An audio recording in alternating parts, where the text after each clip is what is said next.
What's up, everyone? It's Shaf, aka That Mill Guy, coming at you with, well, another Zendikar Rising spoiler discussion. Today, we're going to be talking about Maddening Cacophony, as the title in the video suggests.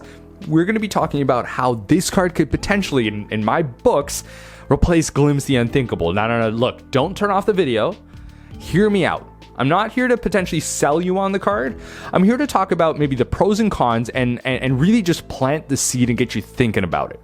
So let's talk about the card. Let's pull it up on screen right now. So 1 blue, 1 colorless for a sorcery. Each opponent mills 8 cards. Now, the each opponent clause is extremely important, especially when you're going to be looking at this post Zendikar Rising meta where there's going to be a lot more mill players and a lot more people ready to try and fight mill. So just being able to deal with the Leyline decks, such as maybe Neobrand or maybe even decks like Ad Nauseam that like to play it post board, you're going to want more tools alongside the Ruin Crab. So when it comes to that, we're already kind of a step ahead from what our opponents want to do to us.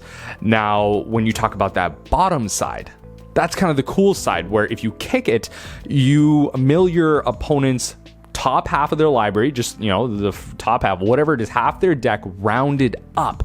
Now, that rounded up clause is so important, just because, especially if you're going to be playing cards like Fraying Sanity in the mix. We're going to talk about that in a second.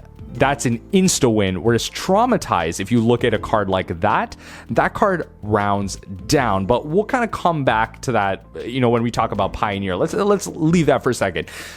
Comparably, this card is like Breaking and Entering, more so the breaking side.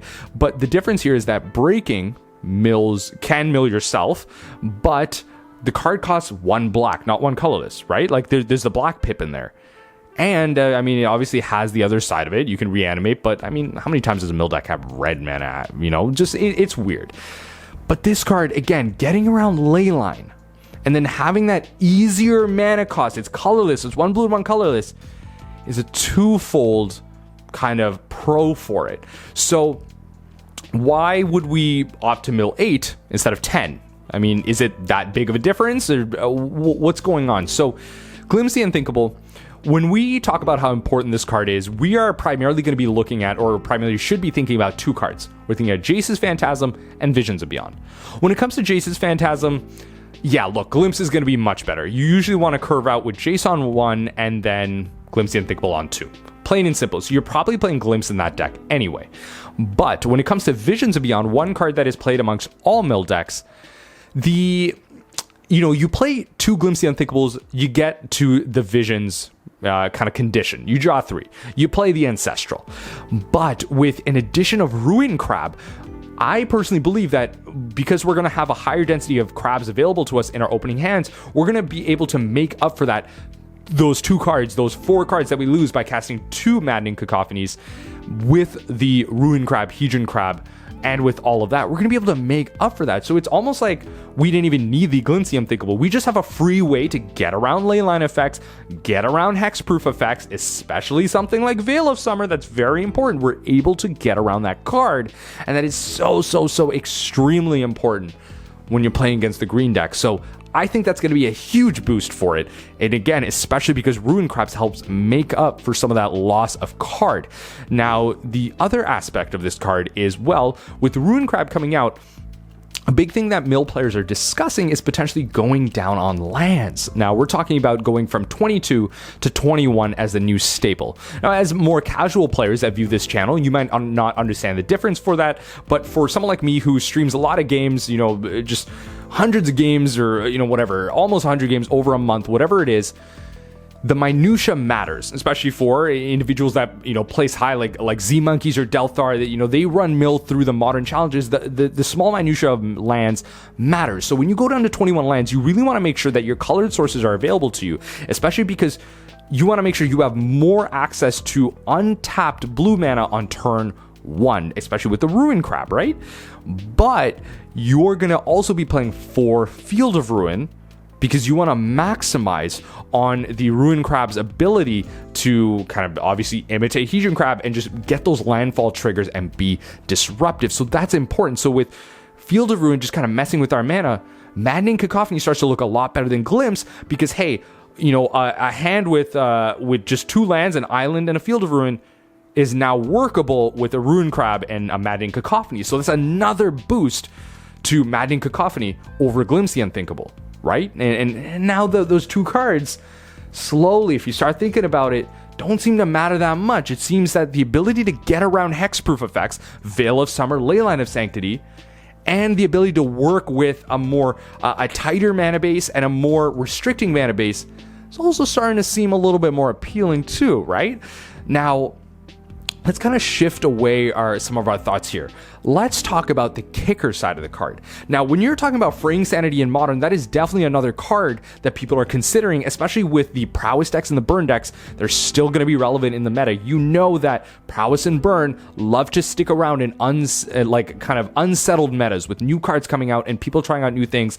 Prowess is going to do what Prowess does, and Burn is just going to shoot lightning bolts at you. It does what it needs to do. So Fraying Sanity is going to be a fantastic way to race against those decks, because now it is less of a 3 mana do nothing. Because remember, when you have those Hedron Crabs out, the landfall triggers that you had on that turn that you cast Fraying Sanity and milled your opponent with, Fraying Sanity comes down and recognizes those cards that are already milled. Yeah, that's right. So it'll come down as 3 mana, and hey, it's 3 mana, mill 6, mill 9, whatever it is, however many cards you milled. But that's not as bad. That's not too bad, because then you've already milled some cards, and once you untap with it, you already have some 2 blockers, 1/2 blockers with the crabs out. The chance of you untapping with it is a lot better. And hey, when you untap with Fraying Sanity, I think all of you Sanity players know it gets whack. It gets hella whack.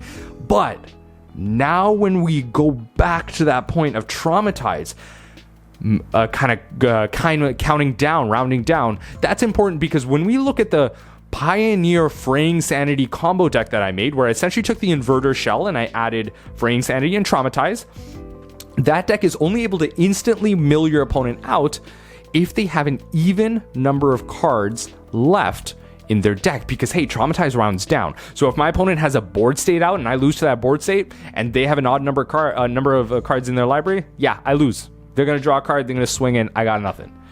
But with this card, it costs 1 more, so it's almost better. That 1 mana is going to matter in a slower format like Pioneer, where people get to develop a little bit more on their board. But I think it definitely pushes that deck over the edge, because now we're able to, because it rounds up, we're able to instantly mill our opponent out, whether or not they have an even number of cards or an odd number of cards, which is extremely important, again, for a kind of format like Pioneer, where people like to develop their board.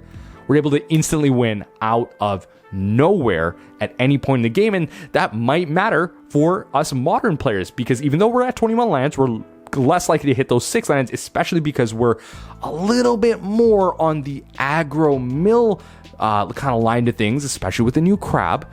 There are going to be those games where we're grinding out our opponent. They've dealt with our crabs and we've only resolved maybe some of our mill spells, or whatever it is. They've stayed disruptive, we've stayed disruptive, and we randomly just top deck up Maddening Cacophony. We got the 6 mana, we have a Fraying Sanity. Well, you got an instant win. Now that's pretty sweet. Now obviously, if you're not playing Fraying Sanity, Maddening Cacophony looks a lot like you're losing some points there, right? Like it looks a lot less appealing than Glimpse the Unthinkable. But if you're at least playing Fraying Sanity and you're going into some of these restrictions with your land base and everything, this is definitely a card to consider. Really think about how valuable this card is actually over Glimpse the Unthinkable. Because hey, those are the things that are going to matter going into this post-Zendikar world, where people are going to be more disruptive, as I was saying, against the mill deck. They're going to be a lot more ready, because there's going to be a lot more players, again, playing mill, so people have to adjust to the hate. And I'm going to talk about some of the other ways we can tackle this hate in a video coming out in a couple days, so look out for that. You're going to like that one. But, I mean, when we're talking about strategies, guides, and how to beat the meta, look, the Patreon is the place you want to be. If you wanted exclusive sideboard guides, deck lists, and exclusive strategy on how to beat certain archetypes on the grindstone, the Patreon is where you want to join. Why wouldn't you? Zendikar Rising coming out, I'm going to be doing a lot of Patreon exclusive streams, so if you wanted to see those games, if you're not able to play games yourself and you just want to see how Ruin Crab is doing, well, hey, that's where you want to join. Link down below. This is a fantastic time to join the team. But other than that, in terms of Maddening Cacophony, whether or not you think the card can replace Glimpse the Unthinkable, I need to know down below. I need to know what your thoughts are. These thoughts in this video came around for discussions through the Mill Discord. So I just want to know what your thoughts are. I just want to talk to more people about this card. Let me know what you think. Can it be replaced? Should we be playing a split? Whatever it is. But when it comes to Maddening Cacophony, remember that even the impossible is possible. And as we ponder that thought, I hope you'll join me next time as we take a glimpse into the unthinkable.